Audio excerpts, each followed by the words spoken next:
में, relative density के बारे में और स्पेसिफिक डेंसिटी के बारे में, ठीक है ना।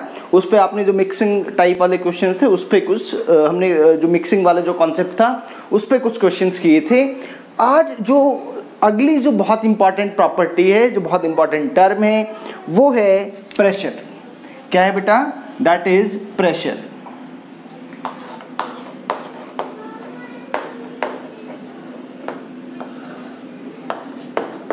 तो आप लोगों ने पहले इस टर्म के बारे में पढ़ा हुआ है कि प्रेशर क्या चीज़ है ना। तो बेटा हमने प्रेशर को कैसे पढ़ा था? जब हम 9th क्लास में जब हमने पढ़ा था तो हमने कहा था कि भाई जो प्रेशर है बेसिकली वह प्रेशर क्या चीज़ है?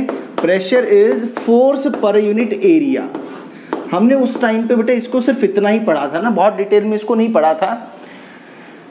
चलो अभी और इसको थोड़ा सा डिटेल में मैं पढ़ूंगा कि क्या चीज़ है ये। थोड़ा सा और बेसिक बात कर लेता हूँ इसको इस पे और कि भाई आप फोर्स अगर आप लिखते हो तो उसको F लिख सकते हो और एरिया को A लिख दो। ये जो प्रेशर जो है ये कैसी क्वांटिटी है? It is a scalar quantity. It is a scalar quantity, मतलब कि कोई डायरेक्शन के विषय में कोई बात नहीं करेंगे, डायरेक्शन के बारे में कोई बातचीत नहीं कर सकते, डायरेक्शन नहीं होगी इसके पास।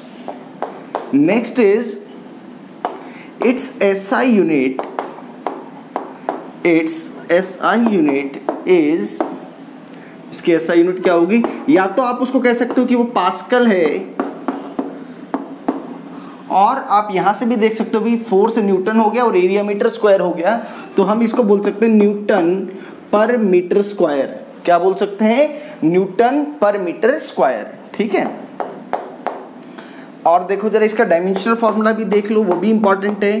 डायमेंशनल फार्मूला बेटा क्या लिख दोगे? देखो फोर्स का तो कितना हो गया?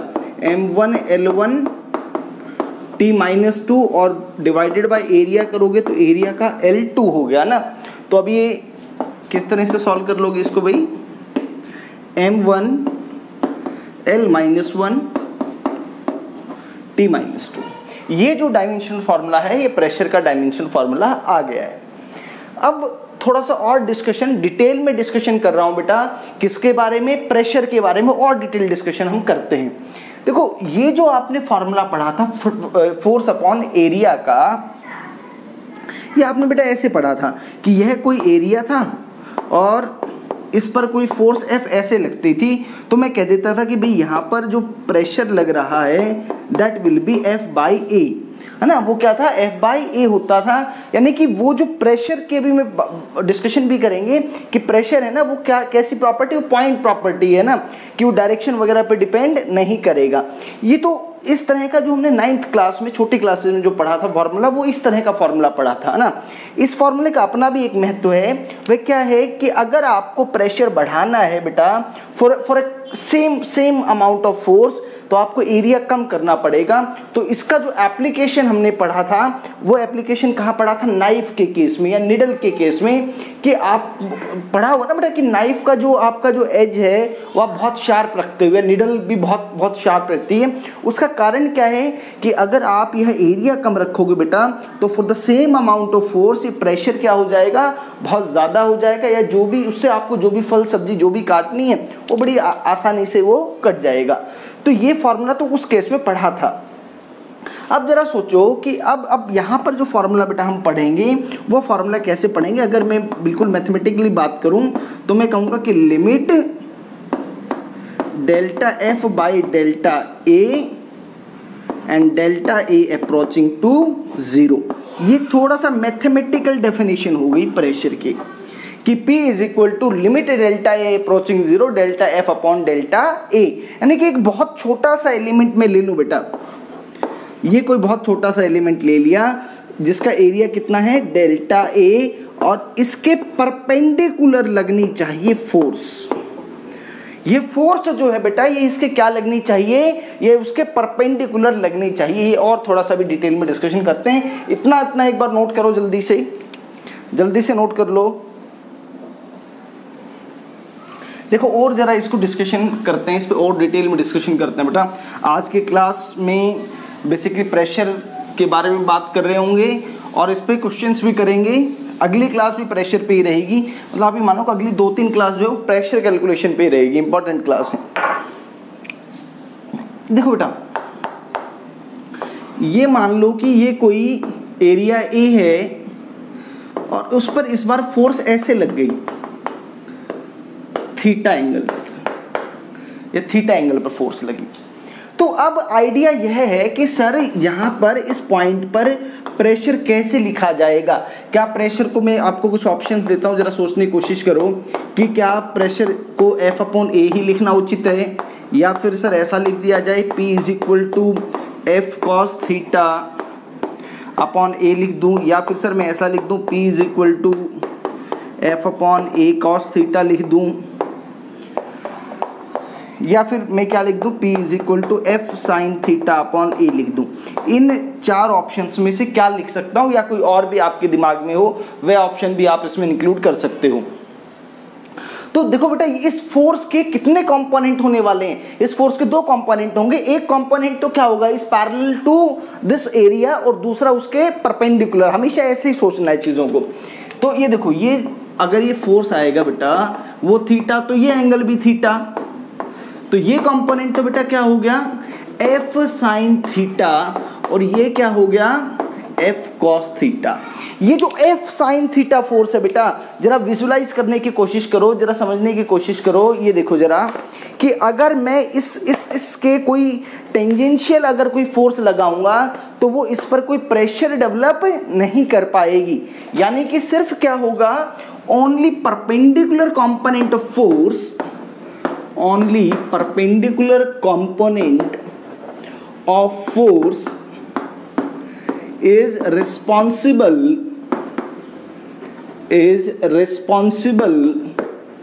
for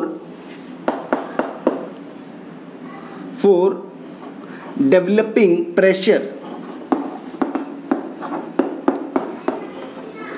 यानी कि प्रेशर को कौन क्रिएट करेगा बच्चों, प्रेशर को सिर्फ फोर्स का परपेंडिकुलर, किसके perpendicular component, perpendicular force to area, perpendicular force to area. तो देखो बेटा, ये एरिया था ना, इस एरिया की ये परपेंडिकुलर F cos थीटा। यानी कि बेटा इस केस में अगर आप प्रेशर की बात करोगे तो आप ऐसे लिखो F perpendicular upon area. Area का कंपोनेंट नहीं लेना है ना। कई बार दिमाग में आता है सर एरिया का कंपोनेंट ले लो क्या, नहीं, मुझे फोर्स का परपेंडिकुलर कंपोनेंट लेना है। समझ में आई बात। आप देखो, कई लोगों के दिमाग में है कि सर एरिया का कंपोनेंट क्यों नहीं लिया, ये जरा समझाने की कोशिश करता हूं आपको। देखो कि भाई अगर सोचो कि भाई एक केस तो ये था, मैं यह फोर्स लगा रहा था इस एरिया ए पर, तो इस केस में मान लेते हैं कुछ प्रेशर P आया, कुछ प्रेशर क्या आया P आया, या उसको P = आप लिख लो F/A लिख लो आप, कोई दिक्कत नहीं उसमें। अब जरा सोचो कि इस बार अगर आप प्रेशर उतना ही फोर्स ऐसे लगाओगे, अमाउंट ऑफ सेम, बट इस बार थीटा एंगल पर लगाओगे, तो एक जरा सोचने की कोशिश कीजिए कि अब जो नया जो इफेक्टिव प्रेशर आया वो पहले से कम आया कि ज्यादा आया। भाई वह तो पहले से क्या आया बेटा, वो पहले से कम हो गया। जरा सोचो कि एक तो आप फोर्स डायरेक्टली ऐसे लगा रहे होते इस पे, अब आप क्या करें कि कुछ आपका फोर्स डाइवर्ट हो गया दूसरी तरफ, यानी कि पहले के कंपैरिजन में अब जो वो जो प्रेशर लगेगा वो कम लगेगा। अगर प्रेशर कम लगेगा और अगर आपने एरिया को कंपोनेंट ले लिया तो सोचो A cos थीटा अगर आपने लिया, सोचने की कोशिश करना कि आपने इसको क्या लिख दिया भाई, A cos थीटा लिख दिया, तो जरा cos थीटा की वैल्यू तो 1 से कम होगी, 1 से कम होगी तो प्रेशर पहले से ज्यादा आ गया, विच इज नॉट पॉसिबल। हाँ ये सर प्रेशर तो कम होना चाहिए, तो उसके लिए क्या होगा भाई, एरिया को तो आप बढ़ा तो सकते नहीं हो, एरिया तो जितना है उतना ही लग रहा है, तो यानी कि फोर्स का कंपोनेंट आएगा। तो जब आप फोर्स को कम कर देंगे तो प्रेशर भी अपने आप कम हो जाएगा। नोट करो बेटा जल्दी से। तो ये बात ध्यान रखनी है कि बेटा मुझे प्रेशर कैलकुलेट करते टाइम फोर्स का एरिया के परपेंडिकुलर कंपोनेंट लेना है। क्या करना है, एरिया के परपेंडिकुलर कंपोनेंट लेना है बेटा। क्लियर है सभी को? नोट करो जल्दी से। चलो आगे देखो।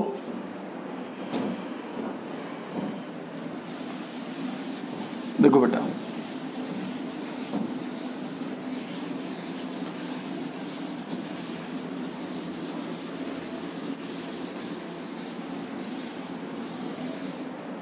देखते हैं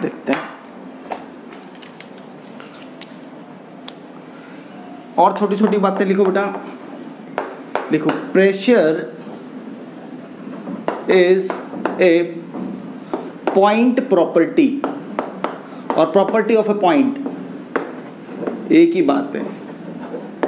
कहते हैं कि वो जो प्रॉपर्टी है वह किसी पॉइंट की प्रॉपर्टी है। वह किसकी प्रॉपर्टी है बेटा? वह किसी पॉइंट की प्रॉपर्टी है, यानी कि it is independent, it is independent of the directions,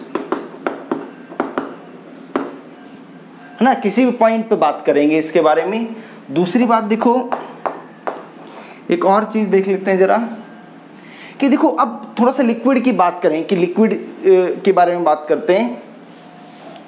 कि सोचो कि ऐसा किया कि आपने ये कोई स्टोन है, इस स्टोन को हमने कहाँ किया बेटा, ये लो इसको लिक्विड में डाल दिया।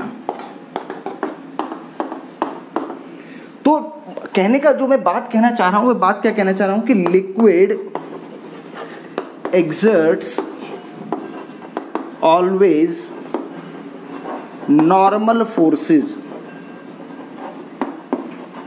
लिक्विड जो है वह हमेशा कैसी फोर्सेस एग्जर्ट करेगा? वह हमेशा नॉर्मल फोर्सेस एग्जर्ट करेगा, ठीक है।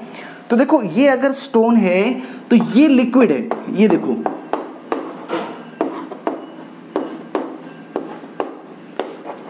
इस तरह की फोर्सेस एग्जर्ट कर रहा होगा, नॉर्मल फोर्सेस एग्जर्ट कर रहा होगा।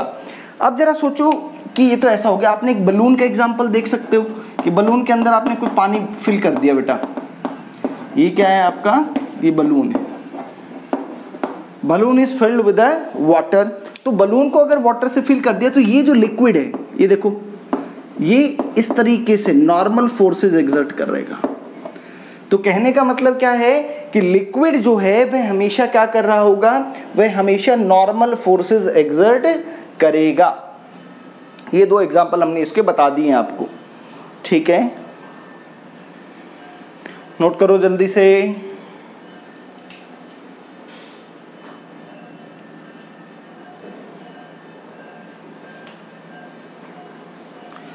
अब बेटा बात करते हैं कि कोई लिक्विड कॉलम अगर है, लिक्विड हाइट जो है उसके कारण से प्रेशर, है ना।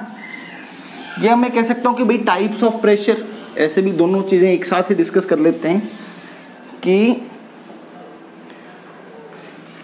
ऐसा लिख लो, pressure due to liquid, pressure due to liquid, ठीक है। तो प्रेशर ड्यू टू लिक्विड में देखो, या ऐसा मानो कि मैं तीन सबसे पहले ही बात कर लेता हूं किसके बेटा? एटमॉस्फेरिक प्रेशर की। एटमॉस्फेरिक प्रेशर PATM, या आप इसको P0 से लिख सकते हो। एटमॉस्फेरिक प्रेशर P0, ठीक है। ये एटमॉस्फेरिक प्रेशर क्या चीज है, जिसकी जरा डेफिनेशन लिख लो। This is force exerted by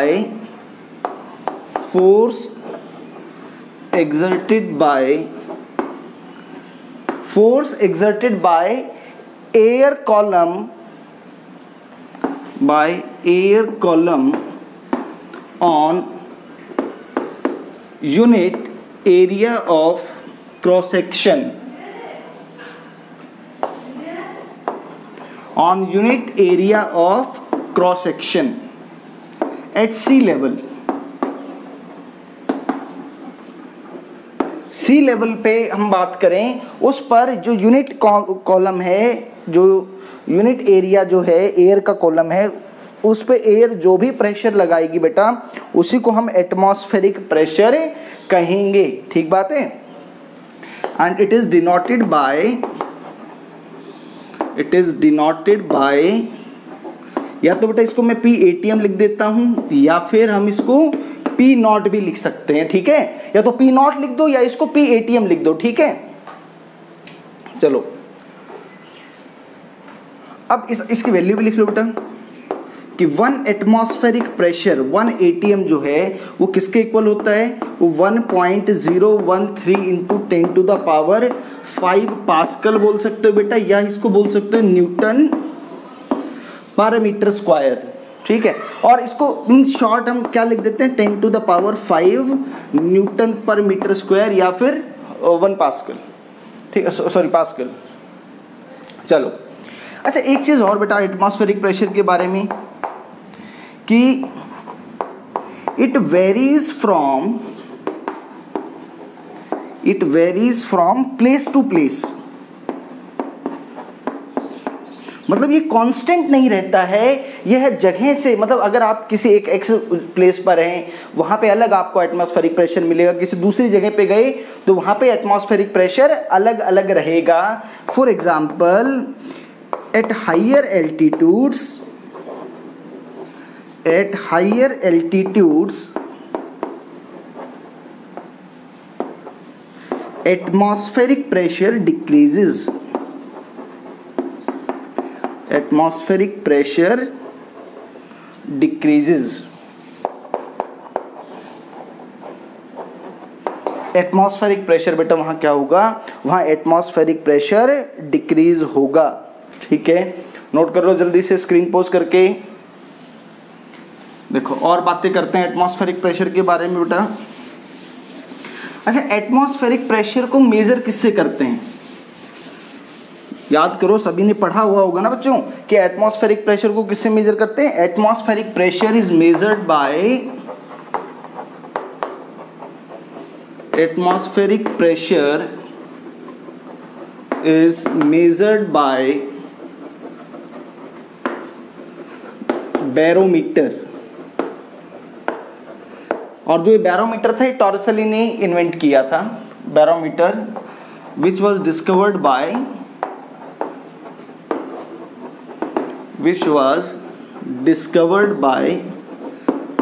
टॉर्सली, एक साइंटिस्ट थे बेटा, उन्होंने इसको डिस्कवर किया था। यानी कि बैरोमीटर की मदद से हम किसी भी स्थान पर, किसी भी जगह पर क्या मेजर करते हैं, एटमॉस्फेरिक प्रेशर मेजर करते हैं, ठीक है। चलो next is absolute pressure. Absolute pressure,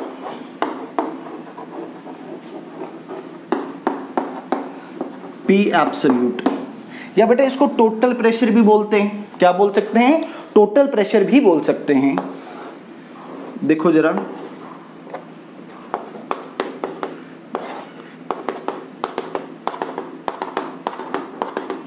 बेटा ये जो सरफेस है which is directly contact in air which is open to air, इसको बोलते हैं फ्री सरफेस, इसको क्या बोलते हैं, फ्री सरफेस बोलते हैं। मान लो ये कोई लिक्विड कॉलम है बेटा, जिसकी हाइट क्या है, जिसकी हाइट रो है, और ये कोई लिक्विड कॉलम है, लिक्विड कंटेनर है, जिसका एरिया ऑफ क्रॉस सेक्शन क्या है, उसका area of cross section A है, ठीक है बच्चों। तो मुझे जरा इस पॉइंट पर प्रेशर निकालना है, यहाँ पे इस वाले पार्ट पे। तो देखो कैसे करेंगे भाई, अगर मैं ध्यान से देखूं बेटा इस वाले पार्ट पर, तो यहाँ पर एक नॉर्मल रिएक्शन लगा रहा है बॉटम ऑफ द कंटेनर।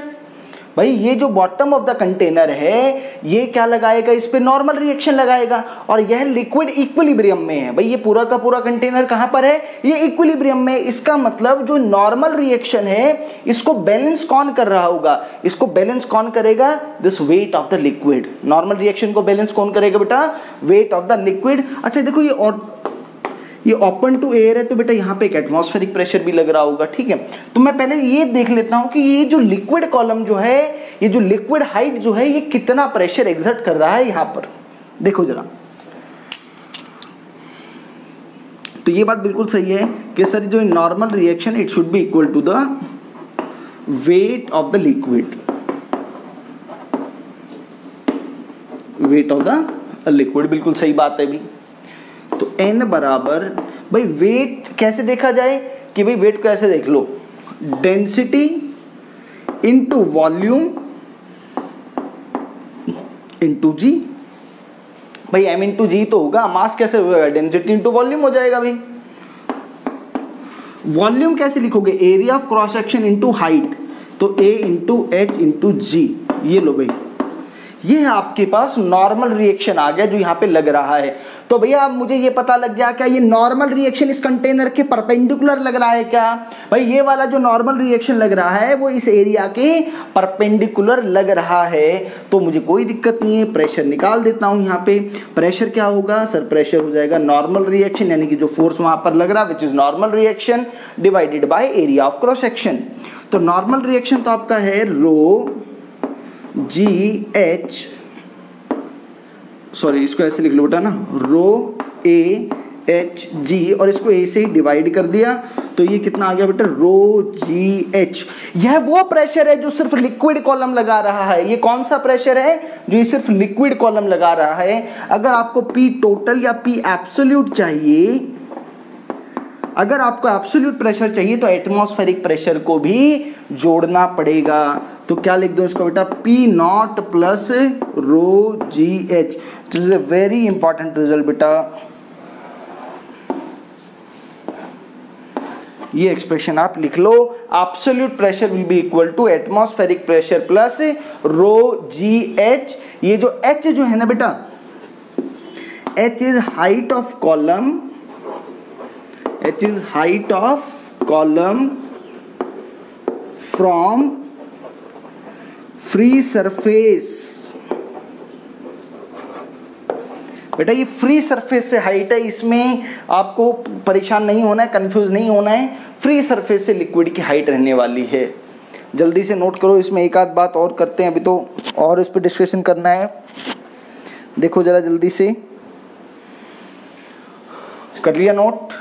देखो तो चलो ये एक रिजल्ट तो ये आ गया। इसको रिजल्ट को और डिराइव करने के तरीके भी हैं, बट हमें उसके डेरिवेशन पे नहीं जाना है, कोई खास ज़्यादा इम्पॉर्टेंट नहीं है। ये डेरिवेशन करवा दिए सिंपल है ना, सिंपल तरीके से करवा दिए, वही बहुत बढ़िया है ना। देखो तो बेटा हमने अभी पढ़ा कि P absolute is equal to P naught plus rho g h. तो एक बेटा एक बात तो ऐसे लिखो, P absolute minus P naught is equal to rho g h. ये जो आप टर्म लिखते हो P absolute minus P naught, इस टर्म को बोला जाता है गोज प्रेशर। इसको क्या बोला जाएगा बेटा, गोज प्रेशर। गोज प्रेशर बोलते हैं बेटा। तो आपको सवाल में ध्यान रखना है बेटा, जब भी ऐड करना पड़ेगा, और गोज प्रेशर का मतलब वो एक्सेस प्रेशर होता है। इसको क्या एक टर्म और बोल सकते हैं बेटा, it is also known as excess pressure. Excess pressure भी बोल सकते हो आप इसको। तो ये जो P absolute minus P nought है, this is equal to rho g h, वो क्या है, वह एक्सेस प्रेशर या गोज प्रेशर है। अच्छा इसको किससे मेजर करते हैं, it is measured with manometer. Manometer की मदद से इस एक्सेस प्रेशर को मेजर किया जाता है। बैरोमीटर से किसको मेजर किया जाता है, बैरोमीटर की मदद से हम मेजर करते हैं बेटा किसको, एटमॉस्फेरिक प्रेशर को। इस बात का ध्यान रखना है। तो ये आपका क्या आ गया बेटा, ये एक्सेस या गोज प्रेशर आ गया, ठीक है। तो एक बात देखो जरा, यहां से कुल मिला के बात देखा जाए कि हमें तो इससे खास मतलब है रो जी एच से। एच माने कि फ्री सरफेस से हाइट, यानी कि फ्री सरफेस से अगर बेटा आप नीचे डेप्थ में जाते जाओगे तो प्रेशर क्या होगा, प्रेशर बढ़ता हुआ चला जाएगा, है ना। So as h increases from free surface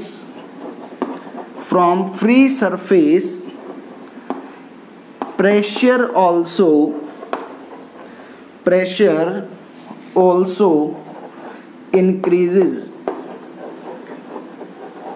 है ना। ऐसा होता है ना, बहुत बार ऐसा लगता है कि अगर कभी किसी ने सी वॉक किया हो या स्नॉर्कलिंग किया हो या स्कूबा डाइविंग की हो, तो आप क्या करते हो, पानी के नीचे जाते हो तो अब आप नीचे जाते हो तो जब आप बाहर आते हो तो आपको लगता है कि यार मतलब कुछ कान में ना सुन नहीं रहा है, या आप नीचे जाते हो तो आपको कान में थोड़ा सा कुछ अलग सा फीलिंग होना शुरू हो जाता है। उसका कारण क्या है कि नीचे जैसे जैसे आप जा रहे हो प्रेशर बहुत ज़्यादा है, तो एक बेसिकली ईयर में क्या होता है, एक लिक्विड रहता है तो उसका इम्बैलेंस सा थोड़ा सा हो जाता है, तो उसके कारण से ऐसा आपको महसूस होता है। थोड़ी देर बाद वो सब नॉर्मल हो जाता है। यानी कि हम जैसे जैसे बेटा नीचे जाते जाएंगे ना, प्रेशर बहुत बढ़ता चला जाता है, ठीक है। तो जैसे जैसे हाइट इंक्रीज होगी प्रेशर जो है वो बढ़ेगा, और आप जैसे जैसे हाइट से ऊपर की तरफ आओगे प्रेशर क्या होगा, प्रेशर इंक्रीज होता जाएगा। ये बात ध्यान आप ऐसे याद रख सकते हो कि ये मान लो कि कोई सी लेवल है, आप ऊपर जाओगे तो प्रेशर क्या होगा, प्रेशर विल डिक्रीज, और अगर आप ऊपर से नीचे की तरफ आओगे तो प्रेशर विल इंक्रीज। ये बात ध्यान रखना, ये मैं हाइट की बात करता हूं, ठीक है बेटा। तो हम हमेशा ध्यान रखेंगे कि इंक्रीज इन प्रेशर को मैं हमेशा पॉजिटिव रखूंगा, है ना। इंक्रीज इन प्रेशर, जो इंक्रीज इन प्रेशर है that will be always taken to be positive, और जो डिक्रीज इन प्रेशर होगा बेटा उसको मैं हमेशा कैसा रखूंगा, डिक्रीज इन प्रेशर को नेगेटिव रखा जाएगा। बोलो बच्चों क्लियर है क्या? जल्दी से नोट कर लो फटाफट।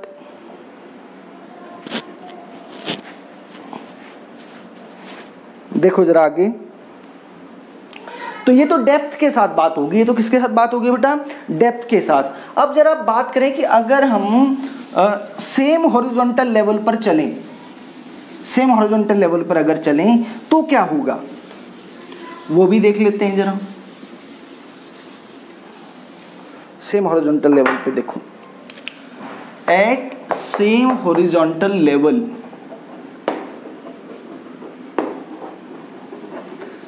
एट सेम हॉरिजॉन्टल लेवल, ऐसे समझो कि ये कोई कंटेनर है, इसमें लिक्विड है। तो बेटा इस तरह के क्वेश्चंस को हम कैसे करेंगे, आगे जब क्वेश्चंस भी आएंगे तो मैं इसमें एक हाइपोथेटिकल सिलेंड्रिकल सरफेस मान लेता हूं। ये मान लिया, ये लो जी, ये लो, ये सिलेंड्रिकल सरफेस बेटा जी, इसका एरिया ए मान लो, इसका एरिया भी क्या मान लो, ए।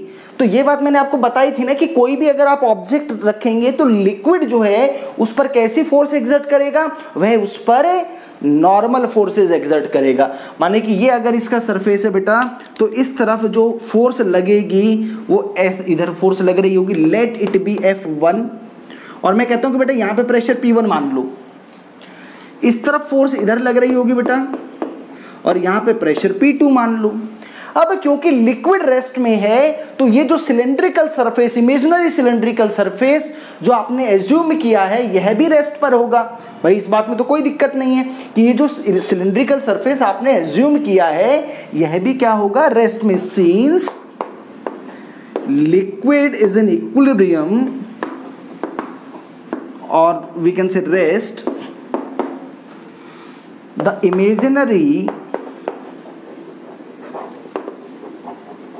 the imaginary cylinder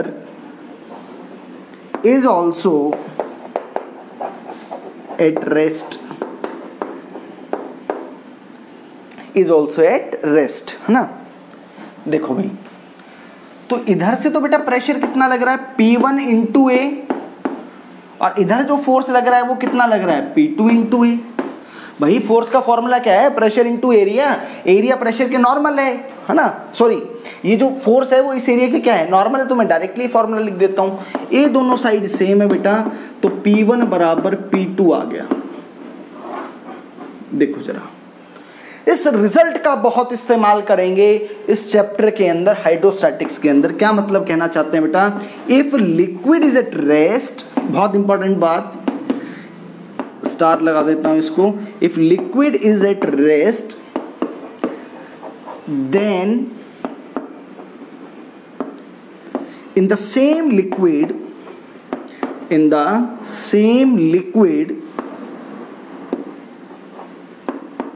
at same horizontal level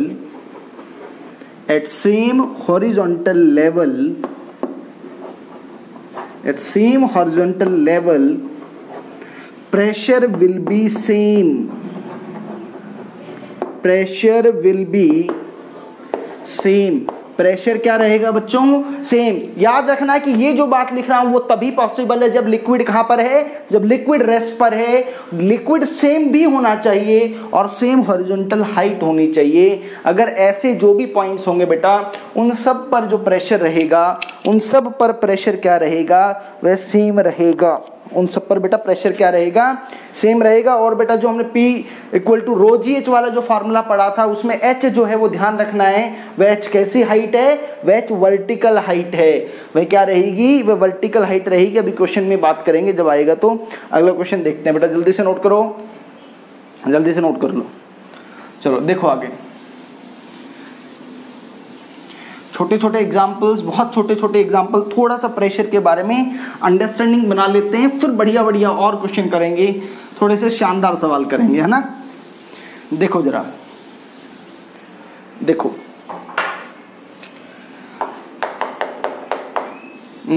चलो एक एग्जाम्पल ये ले लो। ये कोई इस तरह के कॉनिकल फ्लास्क मान लो, कोई कंटेनर मान लो, इसमें लिक्विड है बेटा, लिक्विड की हाइट है h। अब यहाँ पे 3 पॉइंट हैं, एक पॉइंट A, एक पॉइंट B और एक पॉइंट C। 3 पॉइंट्स हैं, तीनों पॉइंट्स पे आपको प्रेशर कंपेयर करना है बेटा। क्या कंपेयर करना है, आपको प्रेशर कंपेयर करना है।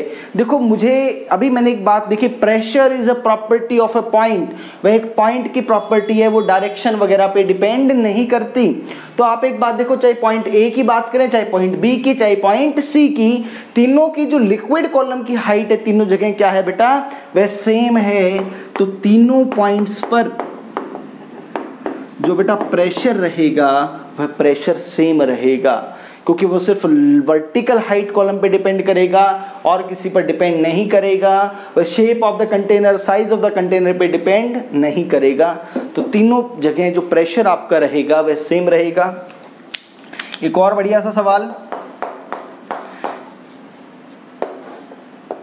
ये देखते हैं जरा।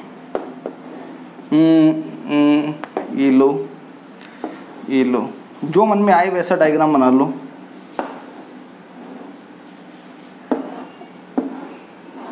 इस तरह का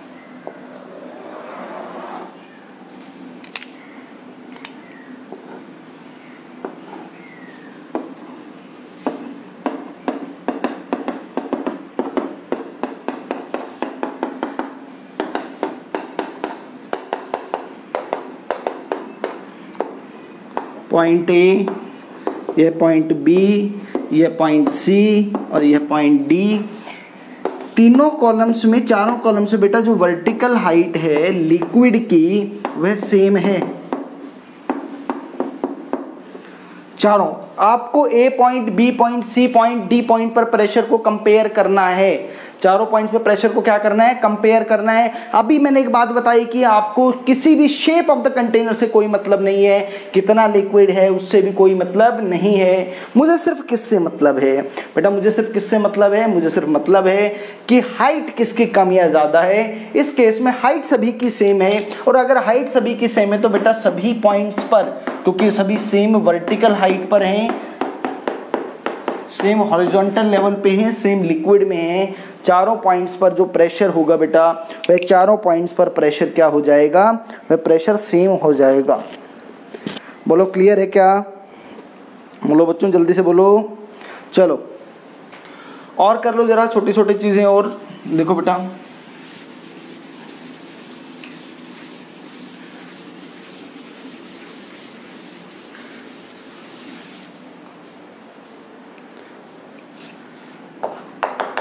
देखो,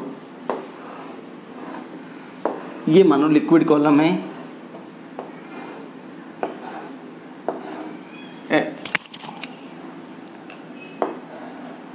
इस तरह से। ये बेटा ये सब मान के चलना है कि सेम वो है ना।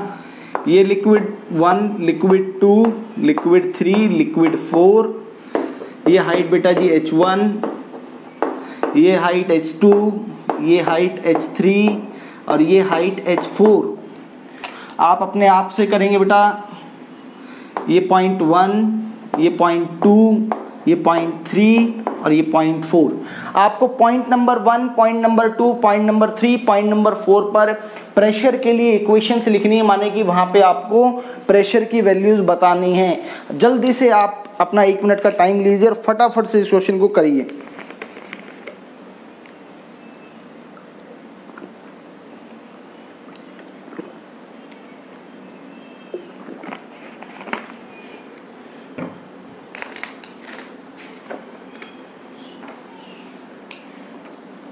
देखो बच्चों,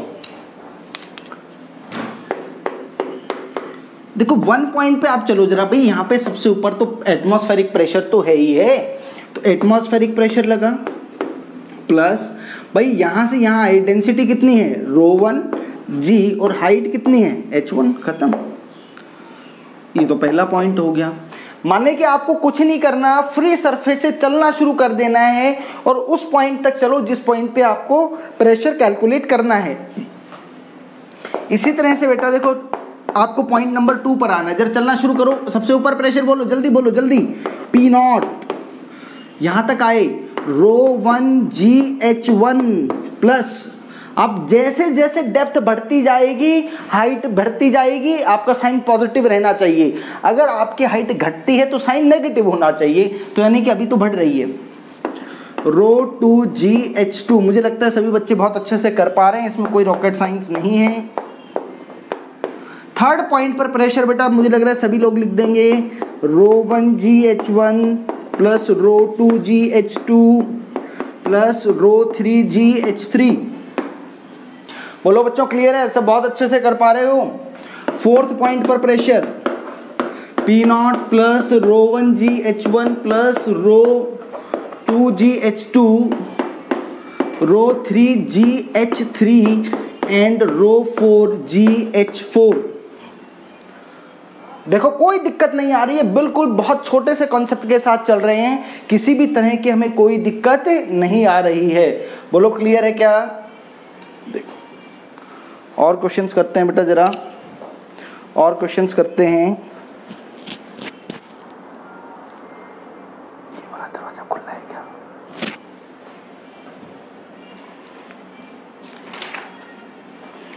देखो बेटा और एक अच्छा एक छोटा सा कॉन्सेप्ट यहीं पे पूछ लेता हूं आपसे। ऐसे सोचो कि इस बार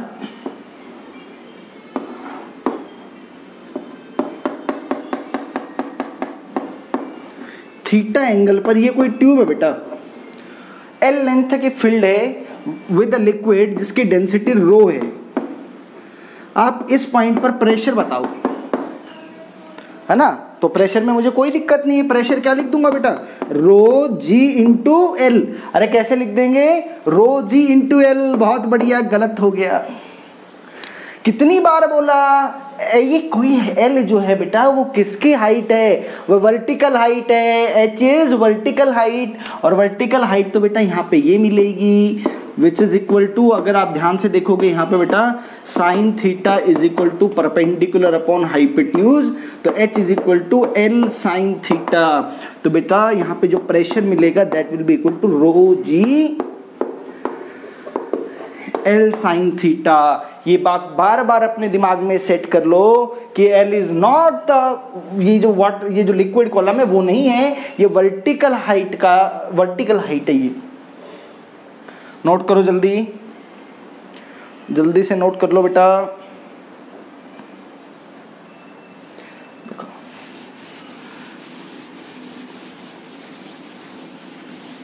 देखो और देखो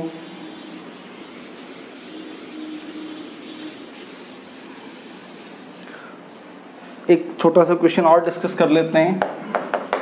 देखो बेटा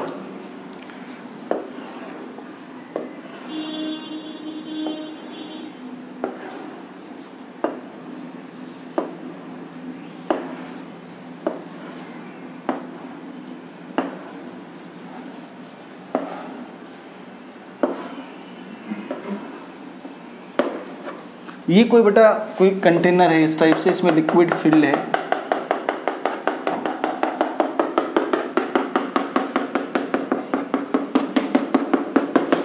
ये हाइट बेटा मान लो आप h1 है, ये यहाँ पे ना कोई पॉइंट A है, जिसकी हाइट h2 है, ये रेफरेंस लेवल से, ये हाइट भी h1 है। आपको बताना है प्रेशर एट पॉइंट ए क्या होगा, ए पॉइंट पर प्रेशर क्या होगा, यह बताना है आपको। तो देखो कैसे बताऊं जरा भाई, यहाँ पे तो एक तो एटमॉस्फेरिक प्रेशर होगा P0, तो चलना शुरू करो। P0 आपको ए पॉइंट पर पहुंचना है फ्री सरफेस से चलते हुए। बोलो बेटा, जैसे जैसे आप नीचे जा रहे हो हाइट बढ़ रही है कि घट रही है? अरे हाइट बढ़ रही है कि घट रही है? आप जैसे जैसे नीचे जा रहे हो डेप्थ बढ़ रही है। A sine of plus rho g H1। बोलो क्लियर है? अब आप यहां से ऊपर जा रहे हो, ऊपर जाओगे तो प्रेशर घटेगा, ए साइन ऑफ नेगेटिव।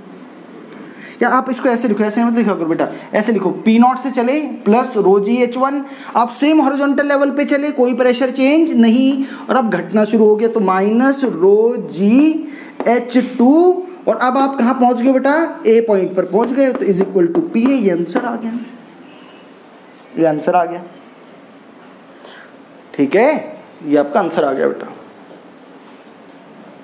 एक और बढ़िया सा क्वेश्चन इस पे कर लेते हैं बेटा, लिखो जरा, write down A question. If pressure at, सभी लोग बेटा क्वेश्चन लिखो जल्दी से। If pressure at half the depth of the lake, if pressure at half the depth of a lake is equal to 2/3, is equal to 2/3 pressure at the bottom of the lake, pressure at 2/3 pressure at the bottom of the lake, find out the depth of the lake, find out the depth of the lake। बढ़िया सवाल। देखो देखो भाई क्या कह रहा है ये, इस क्वेश्चन का सॉल्यूशन ये मान लो कोई लेक को मैं इससे रिप्रेजेंट कर देता हूँ ना। मान लो इस लेक की हाइट भाई क्या है, हाइट h है। तो देखो पहले सवाल में क्या कह रहा है, कह रहा है कि सवाल में दो पॉइंट्स मेरे लिए इंपॉर्टेंट है। एक तो है कि भाई डेप्थ ऑफ द लेक, और दूसरा हाफ ऑफ द डेप्थ। तो मैं कहता हूँ डेप्थ ऑफ द लेक तो मैंने h मान लिया, तो उसका हाफ ऑफ द डेप्थ का मतलब क्या होगा बेटा, कि आप ऊपर से कितना चले, सरफेस से h/2 चले। मैं कहता हूँ कि इस पॉइंट को तो नाम दे दो पॉइंट नंबर 1, और इसको नाम दे दो पॉइंट नंबर 2। आज की क्लास का लास्ट क्वेश्चन करते हैं ना, ताकि थोड़ा सा प्रेशर से फेमिलियर हो जाए। अगली क्लास में बहुत क्वेश्चंस होने वाले हैं ना, तो बहुत अच्छे से आप इसकी प्रैक्टिस करके आएंगे, बहुत अच्छे से इसको प्रैक्टिस करेंगे, बहुत अच्छे से याद कर लेंगे इसको, तो मज़ा आएगा अगली क्लास में क्वेश्चन करने में। देखो बहुत क्वेश्चंस हैं इस पर। देखो बेटा, एक पॉइंट तो ये हो गया हाफ ऑफ द डेप्थ पे, दूसरा पॉइंट ये एट डेप्थ। सवाल में क्या कहा है, pressure at half of the depth, यानी कि वो जो मैंने P1 कहा हुआ है वो इक्वल है 2/3 at pressure at the bottom of the lake. तो यह इक्वेशन गिवन है बच्चों, P1 is equal to 2/3 P2। बोलो कोई दिक्कत? देखो जरा बेटा, P1 कैसे लिखोगे? P1 will be equal to P0 plus rho g H/2। P1 will be equal to P0 plus rho g H/2। इस P0 को मत भूल जाना बेटा, इस P0 को नहीं भूलना है। प्रेशर एट डेप्थ क्या हो जाएगा भाई, P0 plus rho g H, इसमें कोई दिक्कत नहीं है सर। इक्वेशन नंबर 1 और इक्वेशन नंबर 2 की मदद से इस वाली इक्वेशन को सॉल्व कर लो भाई। P1 की जगह क्या लिख दो, P0 plus rho g H/2 is equal to 2/3 P0 plus rho g H। फटाफट से देख लो, P0 बेटा ये इधर आएगा 2/3 P0, ये हो गया बेटा 2/3 माइनस 1/2 रो जी H। ये कितना आएगा बेटा, इसको जरा ध्यान से देखो, 3 माइनस 2, ये हो गया बेटा P0/3। और भाई मैं उस रो और जी को भी नीचे ले आता हूं, और बेटा ये कितना बनेगा 6, 4 माइनस 3 इंटू एच। तो बेटा यहाँ से h की वैल्यू कितनी आ गई 6p0/3। रो की वैल्यू बेटा लिक्विड ऑब्वियस है, लेक में तो पानी ही रहेगा, वाटर रहेगा, उसकी डेंसिटी 1000 रहेगी। g की वैल्यू मैंने 10 एज्यूम कर ली। ये क्या कर दिया, अच्छा ठीक है। और बेटा p0 की वैल्यू, p0 एटमॉस्फेरिक प्रेशर है, that will be equal to 10⁵। तो इसको आपने सॉल्व किया तो बेटा ये कितना आ गया 20 मीटर आ गया। देखो बेटा कोई किसी तरह की कोई दिक्कत आई हो तो बेटा आज की क्लास में हमने बेसिकली क्या देखा कि भी प्रेशर जो है वो स्केलर क्वांटिटी, एक बात ये आया प्रेशर का कैसे वेरिएशन होगा, एटमॉस्फेरिक प्रेशर क्या होगा, उन सब के बारे में देखा। डेप्थ के साथ कैसे वेरिएशन आएगा, सेम लिक्विड अगर है, देखो इस ये जो एक लाइन जो मैं बोल रहा हूँ इस पे कल धड़ल्ले से सवाल होने वाले हैं कि लिक्विड अगर सेम है, लिक्विड अगर रेस्ट पर है, सेम हॉरिजॉन्टल लेवल है तो उस पर प्रेशर सेम मिलेगा, चाहे जैसा मर्जी कहानी हो रही हो। दूसरी बात की जो मैं प्रेशर की बात करूंगा उसमें जो हाइट रहेगी बेटा वो वर्टिकल हाइट रहेगी, ये बात ध्यान रखना। कंटेनर की जो मर्जी शेप हो मुझे उससे कोई मतलब नहीं है। तो जितने आज की क्लास में क्वेश्चंस किए, जो कॉन्सेप्ट आज हमने पढ़े हैं बहुत अच्छे से आप इसको पढ़ लें। बाकी हम नेक्स्ट क्लास में इस पे क्वेश्चंस करेंगे, कुछ और आगे के टॉपिक्स पढ़ेंगे। ठीक है बेटा, थैंक यू।